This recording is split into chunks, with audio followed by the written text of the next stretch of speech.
യോഹന്നാൻ എഴുതിയ സുവിശേഷം അധ്യായം 8 46. നിങ്ങളിൽ ആർക്ക് എന്നിൽ പാപം ആരോപിക്കുവാൻ കഴിയും?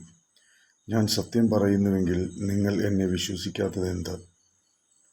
47. ദൈവത്തിൽ നിന്നുള്ളവൻ ദൈവവചനം കേൾക്കുന്നു. നിങ്ങൾ ദൈവത്തിൽ നിന്നുള്ളവർ അല്ലാത്തതുകൊണ്ട് കേൾക്കുന്നില്ല. 48.